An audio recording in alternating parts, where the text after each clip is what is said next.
Grabe, oh. Itong kabataan ng KOGC, oh.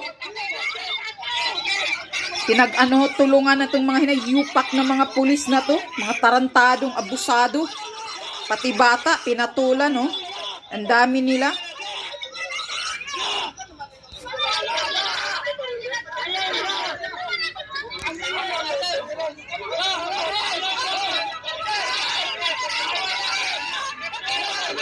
Ina kayo, ngayawa kayo. Sana bombahan kayo ng ISIS dyan o may siraulong lulusob sa inyo. Pinipilit talaga ninyo magagalit ang taong bayan sa inyo na magiging rebelde. Ngayon, ordinaryong Pilipino na versus mga kapulisan ang kalaban. Yan ang tandaan nyo, mga pulis.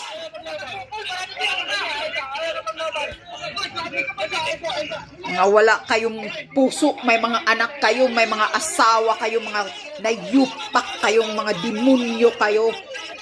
Ha? Ordinaryong mga membros, gaganyanin ninyo.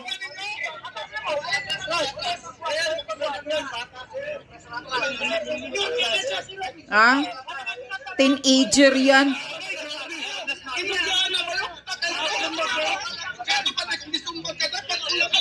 Baka magsisisi talaga kayo. Lahat kayo.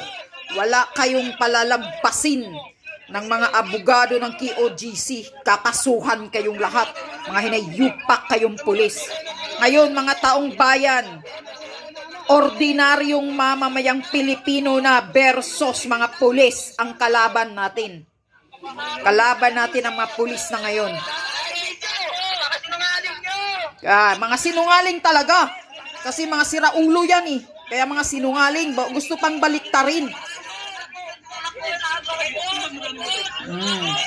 Gustong baliktarin ang katotohanan na ang mga KOGC daw ang nagpaano ng tergas. Kapal ng mukha mo, Tori. Sakang sinungaling na demonyo. Mga sinungaling kayong mga anak kayo ng demonyo. Bilog ang mundo, tandaan ninyo. Wala, mag-collapse na tong bata na to. Ito yata yung nag-collapse, ah.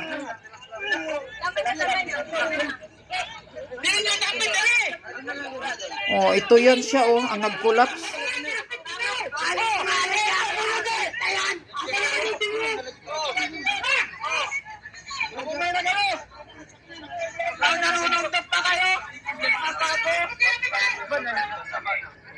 Nanutok pa ng baril pala. Sige, iano nyo yan. Kasuhan nyo yan ng ilang patong-patong na kaso yung mga hinayupak na yan. Abusado. Marsyalo na. Hindi sumusunod sa batas yung mga chutang ina.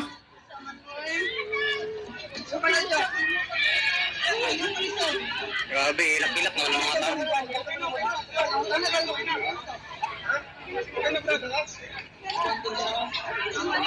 Ano, sinuntok pala siya.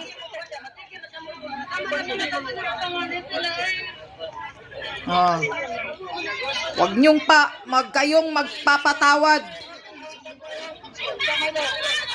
Wala, sinuntok pa yung mata niya, oh.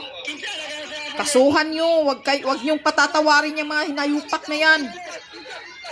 Mga bata pang edad ninyo, ginaganyan kayo. Yan, may pananagutan tong mga tarantado na to.